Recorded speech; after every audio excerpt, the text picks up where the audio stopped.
Would you please stand for the pledge? I pledge allegiance to the flag of the United States of America and to the republic for which it stands, one nation, under God, indivisible, with liberty and justice for all.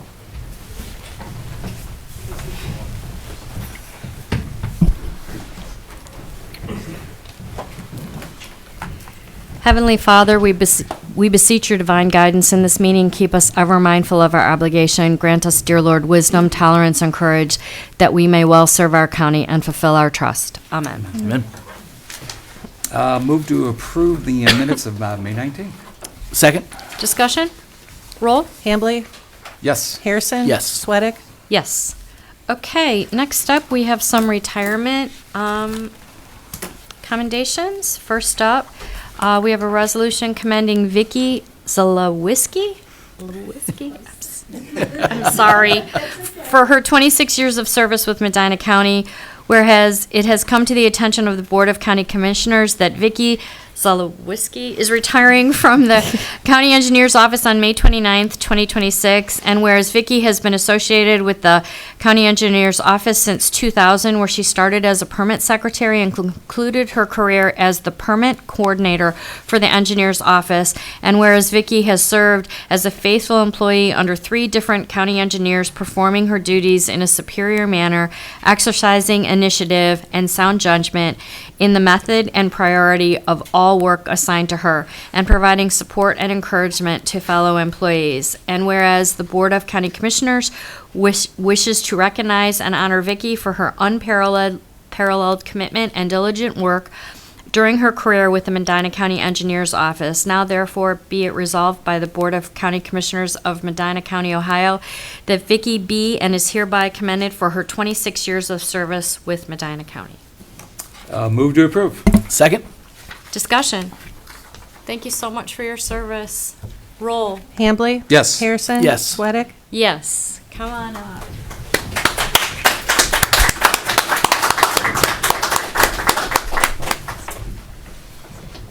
Come on up. There you go. Thank you. Dacia, you are the center stage here. Thank you.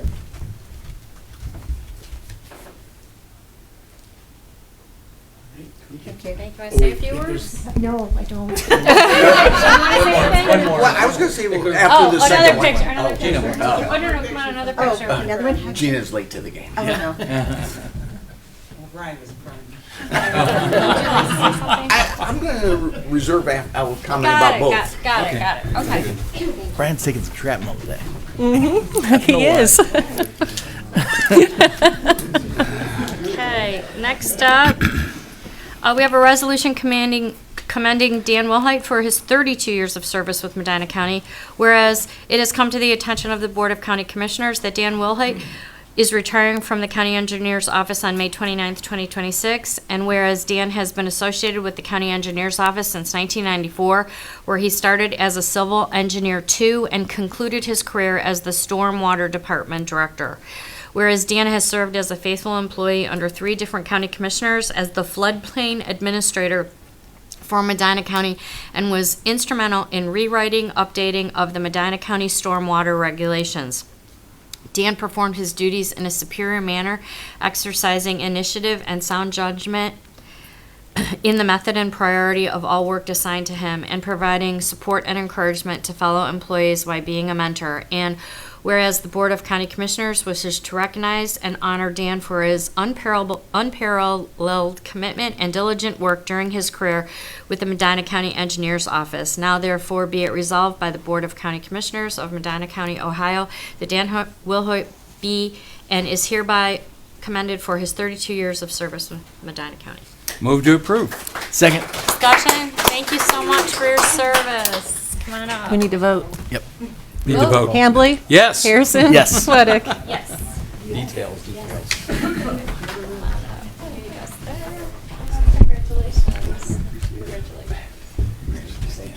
Congratulations. Thank you.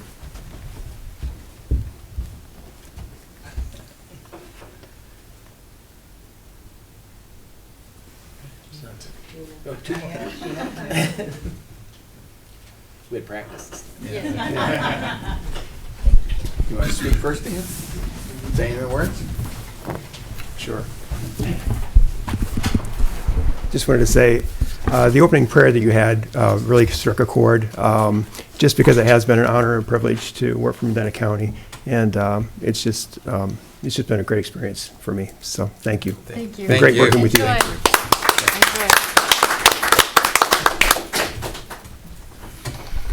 So to piggyback off that, there's within the book of Matthew, there's a verse about a good and faithful servant, and that comes to mind when thinking about Dan and Vicky. They have been good and faithful public servants. You couldn't have asked for better employees or better people. Went out of their way to help the general public at all times, and they've been model employees, and I do really appreciate both of your efforts throughout all the years. Well said. Thank you. Okay, do we have any public comment regarding any pending resolutions? Okay, if not, we will move on to resolutions. First up is Andy Conrad again, County Engineer. Kind of dominating the meeting today. You let us out once a year. Just one resolution for your consideration. It's determining the necessity to close various county roads for various culvert replacements.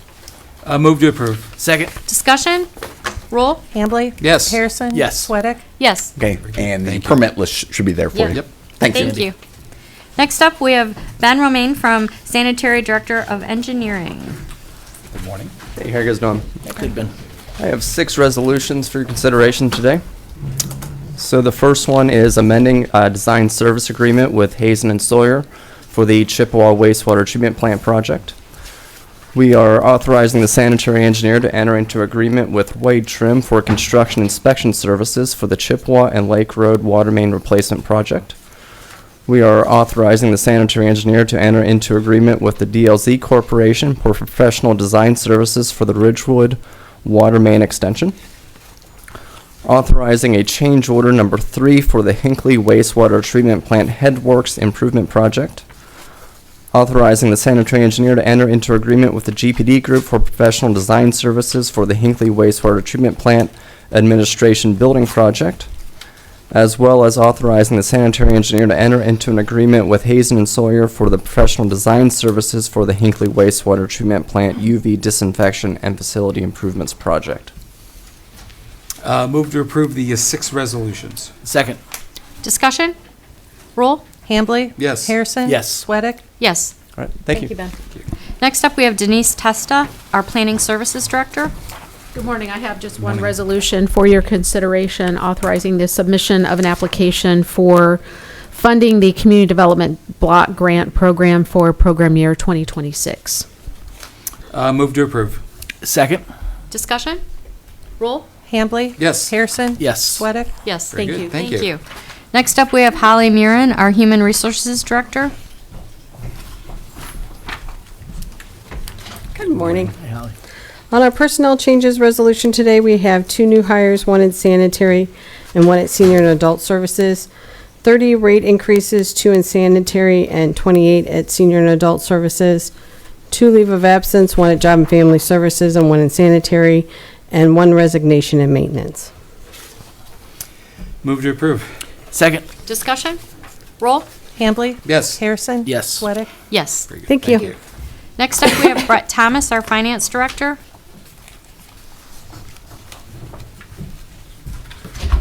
Good morning, Commissioners. Good morning. Hey, Brett. I have 6 resolutions for you today. Our first one is cash transfers for various funds. This is split almost down the middle.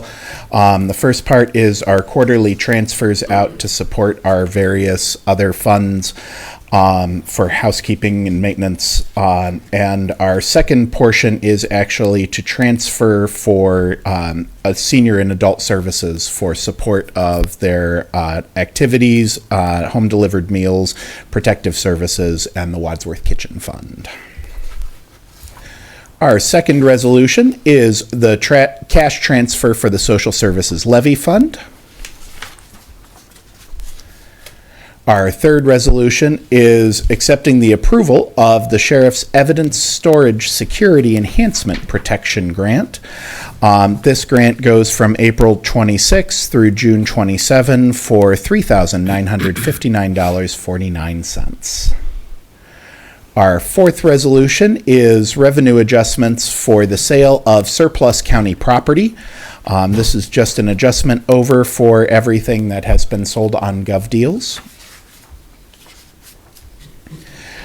Our fifth resolution is expenses for the county officials. There is one out of state for the sheriff in Nicholasville, Kentucky, as well as an SRO training in Springfield, Ohio.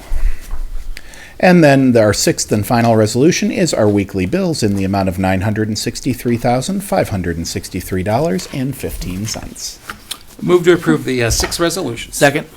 Discussion? Roll? Hambley? Yes. Harrison? Yes. Sweattick? Yes. Thank you, Brett. Commissioner. Next up, we have Matt Springer, our County Administrator.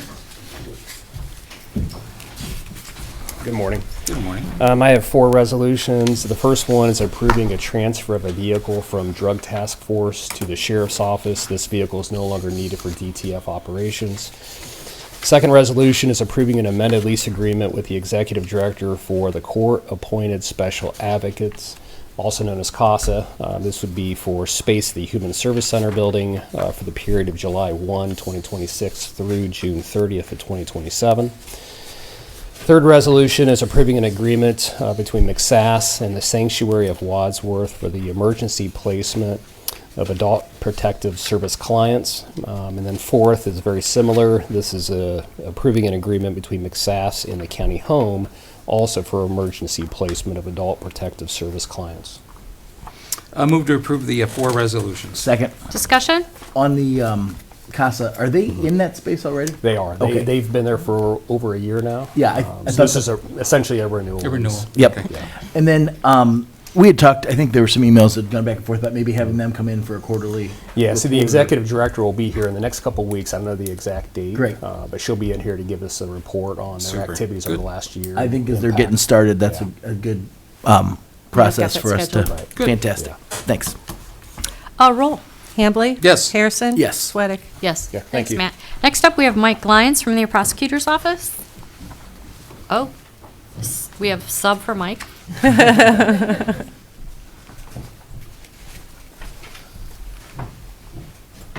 morning. Good morning. Do you want me to say my name since Sure, I'm not that's Mike? great. Introduce Hal- yourself to the world. Hallie Dribelbus from the prosecutor's office. Welcome. This is a resolution authorizing our office, the prosecutor's office, to file an application on behalf of our office and the Board of Commissioners to have the court authorize the Board of Commissioners retaining outside counsel to assist the Medina County Auditor in his defense of an affidavit filed against him with the Ohio State Auditor.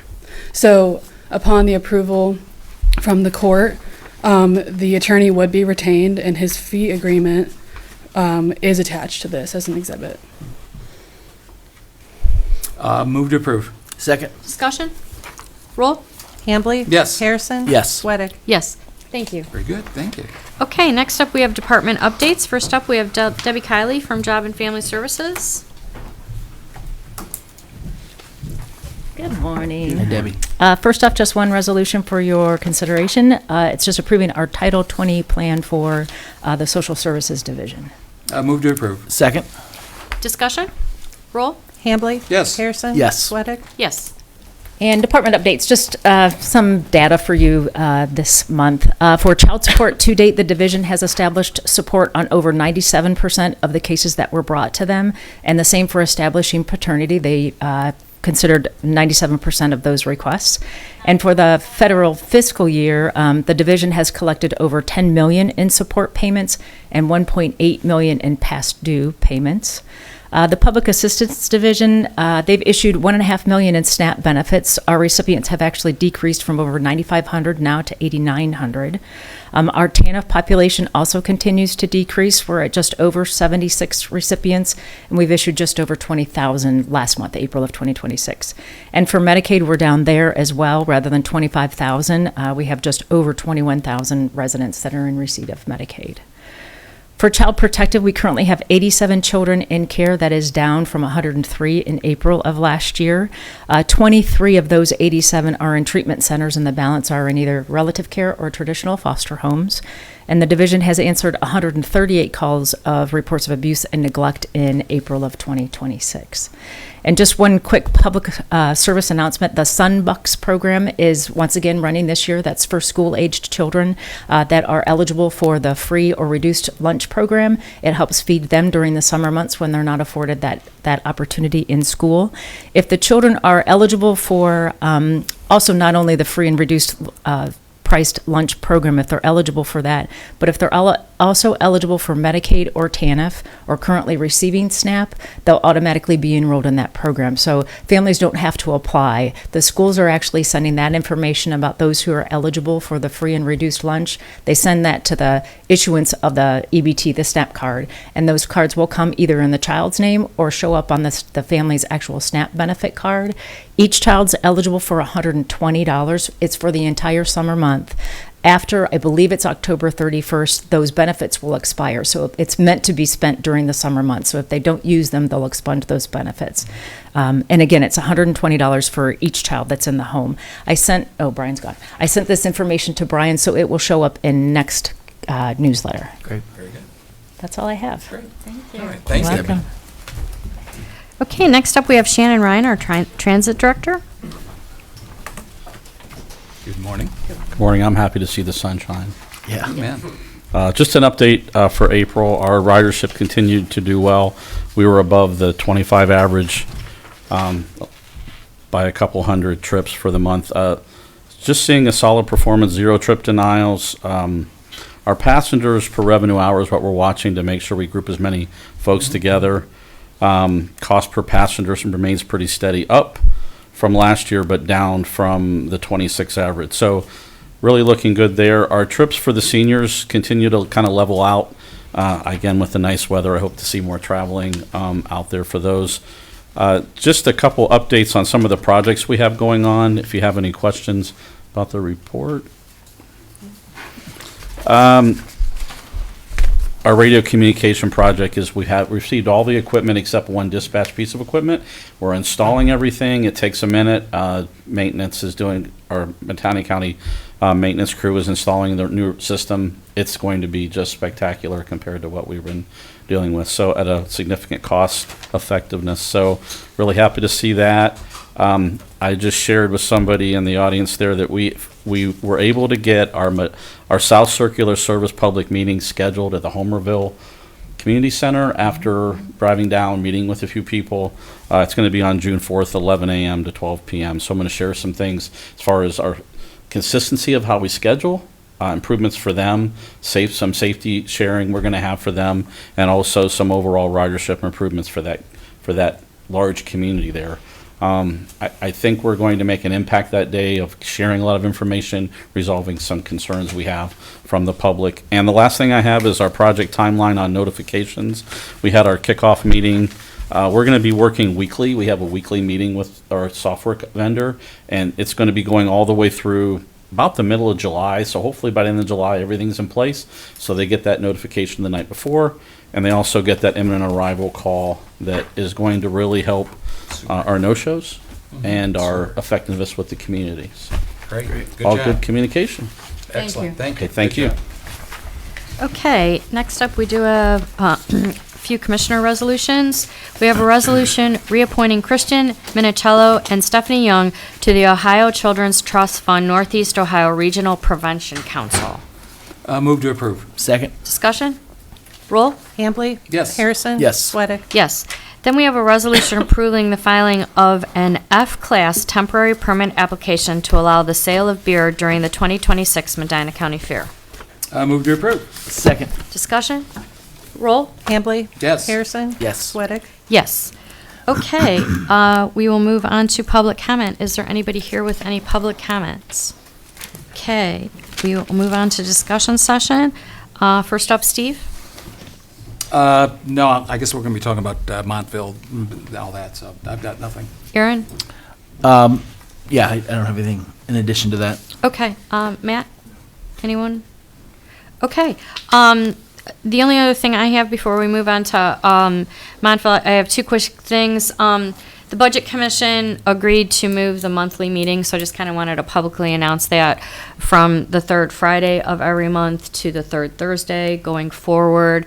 The commissioners do appreciate that. We do tend to have some conflicts on Friday, so we appreciated the board's changing of the day. Also, Matt and I do have 2 interviews today for our Board of Revision position, so we're looking forward to meeting our candidates.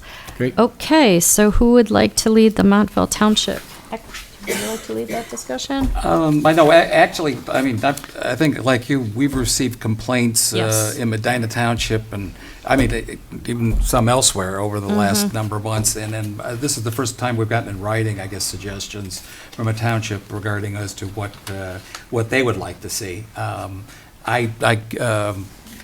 one point in time, I communicated we probably ought to have the prosecutor weigh in, I'll just say, so that we can clarify to the townships, and maybe that'd be a good segue to, at the Township Association, for them to recognize that we have no authority in this area. None. You have state broadband offices under BEAD, under the national.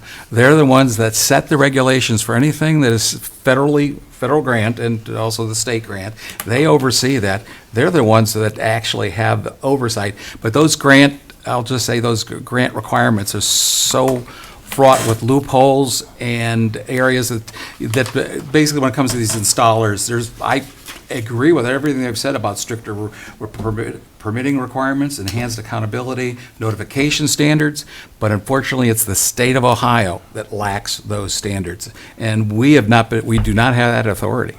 And I think we need to make it clear to the townships that their appeal really needs to go to the state of Ohio. And counties, like I said, unless we've got guidance from the prosecutor saying that we've got expressed authority on that, there's not much else we can do. So around the same time, a little bit in advance of getting this letter from Montville, I had heard from some of the trustees in Medina Township expressing, the same experience, and it is kind of like the broken record where we've heard this, about this time last year, these picked up, and they tend to be, everybody's got the fatigue where this has happened. We've got the fatigue of it going through because you say, oh, here's another summer that we're going to spend with our yard torn up, or before our yard gets torn up, we're going to spend it with the flags everywhere that we get to mow around, and all those things, because those go out, and then sometimes it's weeks before they come out to actually do any of the actual work. And by that point, you've had this time of year with all the rain, you might have mowed 5 or 6 times by that point in time. So the flags have to be in the right spot to protect, the work that they're doing. I agree with everything you're saying. We don't have any authority. The one thing perhaps we could do is schedule some, additional public meeting in the evening, and maybe have representatives from the state come down and give an opportunity for public comment where folks can express their experiences, because that's the one thing that hasn't happened is they go to the trustees, and the trustees say our hands are tied. The trustees come to us, and we say our hands are tied. And even if you try, my understanding is, although I've not personally done it, but from multiple people, when you try to call the hotlines that the providers give you, they never have any answers if somebody even picks up the phone. Yeah, I've talked to one individual that actually went through the process and applied for money to repair her lawn. It took her a year. Yeah. For the damage that was done. They have a program that sets it up, and she had to do photographs, she had to do everything. Right. That's the only person that I know that actually had that. And in Montville, their comments that they have 5 providers. Yeah, it's insane. And well, I don't even have one fiber provider, and I'm on a main street in Brunswick City. And that's the problem I have. Explain that. I have the problem with that too, because this is supposed to be rural connectivity. Well, Stan, you might know better, but I suspect the quadrants of our county that haven't had service continue to not have service, while the quadrants that have already had reliable service, Frontier came through and then promptly sold to Verizon. That was last summer's exercise. I don't even know who the operator is that's coming through Montville right now. Maybe other people do, but it really doesn't matter, because the options you have are, Lit Fiber, Medina Fiber, or whatever they call themselves these days, and Armstrong or Time Warner, the ones that people have always kind of had as the legacy carriers. And then you get some of these other ones, and I think displeasure everybody has from the experience of them tearing up their yard for a few months probably means they're never going to have a chance to capture any of those customers anyway. So The tragedy is largely federally funded. right, and Just federal that's where dollars. the dollars are just being blindly spent. Yeah, yeah. And I know, well, I shouldn't say I know. I suspect that Frontier did that legwork to give them something saleable to a company like Verizon or somebody who wanted to get into the market. But yeah, my sense of it is our federal dollars are being blindly spent in areas that don't need them, while the true rural areas that need the service, or even some of the other underserved communities, Sure. are completely overlooked by the program. So I wouldn't be opposed to holding a public meeting if it's our meeting, Okay, sure. where we let the township trustees and members of the public speak, provided that we can get some state representation here. That's the to- thing. I'd hate to invite everybody here and not have then somebody we're from the just be a state gripey showed up. session. Right. Yeah, so I- if we can get a pretty good guarantee that we have someone from the state to show up, Right. I'm not opposed to it. So maybe we can work on that. I'm happy to reach out either through Representative Ray's office or otherwise to try and get somebody from that state program to at least attend a public meeting on that regard, because I'm sure they've heard it as much as we have, maybe not as much as we have, but rather than just saying there's nothing we can do, I agree with that. Okay. But I think just maybe some specific experiences that people could share might be Okay. beneficial. So. That'd be good. Okay, since it doesn't appear we have anything else, I will entertain a motion. Make a motion, go into executive session to consider the investigation of a complaint against a public official, to discuss an imminent court action, and to consider the employment of a public employee. Second. Roll. Hambley? Yes. Harrison? Yes. Sweattick? Yes. I don't understand.